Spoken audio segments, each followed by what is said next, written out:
ஓம் சாந்தி. B.K. சூரஷ் அவர்கள், mount Abu. நம் அனைவருடைய முகம், நடத்தை, மேலும் ஸ்திதி முழு உலகிற்கும் பாபாவுடைய சாட்சாத்காரம் ஏற்படுத்துகின்றது.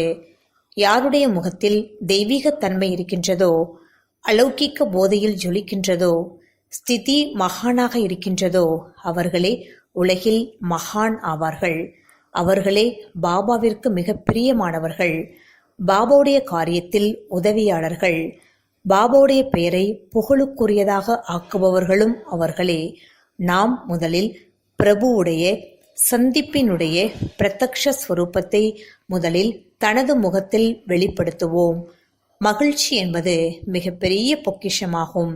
மகிழ்ச்சியை ஒரு பொழுதும் மதிப்பிடவே முடியாது. மிகப்பெரிய ஊட்டச்சத்து மருந்தாகும்.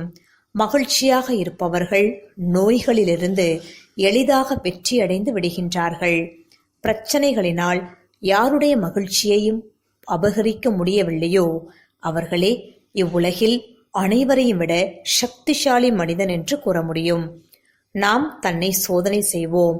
எனது மகிழ்ச்சியை எந்த விஷயங்கள் அபகரிக்கின்றது? நான் சதா மகிழ்ச்சியாக இருக்கின்றேனா? பிரபுவுடைய சந்திப்பின் மகிழ்ச்சி எதிர்காலத்தில் அனைத்தையும் விட சிரேஷ்டமான பாக்கியத்தை அடைகின்ற மகிழ்ச்சி. பகவான் தானே வந்து எனக்கு படிப்பிக்கின்றார் என்ற மகிழ்ச்சி. அவரே சத்குரு ஆகிவிட்டார், நமது குதா தோஸ்த் ஆகிவிட்டார். அவர் எனக்கு உதவி செய்வேன் என்ற உறுதிமொழி கொடுத்துள்ளார் என்ற மகிழ்ச்சி எந்த அளவு என்னிடத்தில் உள்ளது? யோசித்து பாருங்கள்.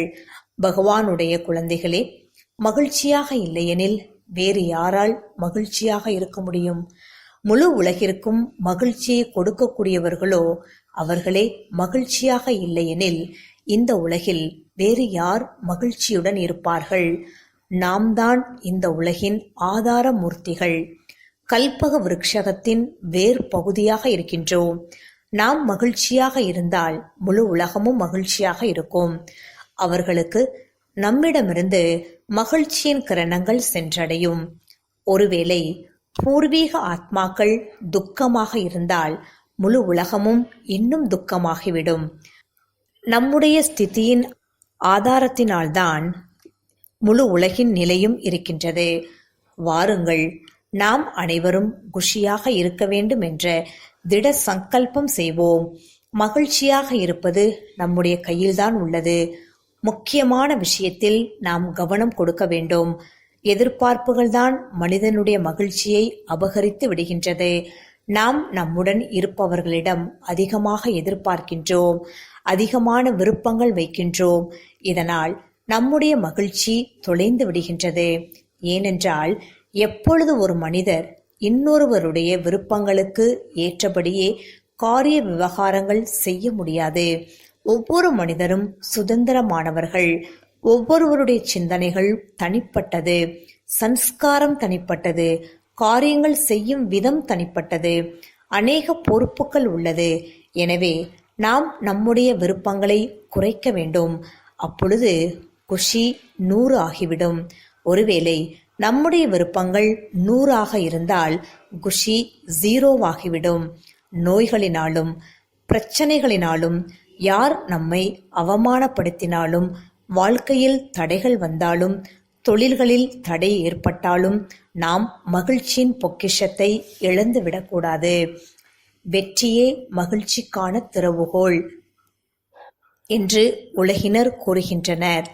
ஆனால் மகிழ்ச்சியே வெற்றிக்கான திறவுகோல் என்று நாம் மாற்றிவிட வேண்டும். நாம் மிகவும் மகிழ்ச்சியாக இருந்தால் வெற்றி நம்மை பின்தொடர்ந்து வரும். ஒருவேளை நாம் வெற்றியை தேட ஆரம்பித்தால் சின்ன சின்ன விஷயங்கள் நம்முடைய மகிழ்ச்சியை அபகரித்து விடும். இதனால் நாம் ஒரு பொழுதும் மகிழ்ச்சியாகவும் இருக்க முடியாது, வெற்றியும் அடைய முடியாது. இன்று முழு நாளும் மகிழ்ச்சியில் நடனமாடிக்கொண்டே இருங்கள். இன்று முழு நாளும் நினைத்து பாருங்கள், என்னுடைய வாழ்க்கையில் எனக்கு யார் கிடைத்துள்ளார்கள்?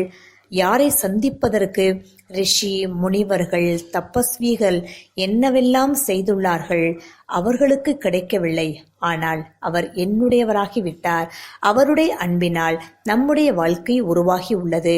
மிக அழகான விஷயம் என்னவென்றால், இந்த சங்கம யுகத்தில் நாம் இந்த கண்களால் என்னவெல்லாம் பார்க்கின்றோம், பகவான் எப்படி அழகான புது உலகை படைக்கின்றார் என்பதை பார்க்கின்றோம்.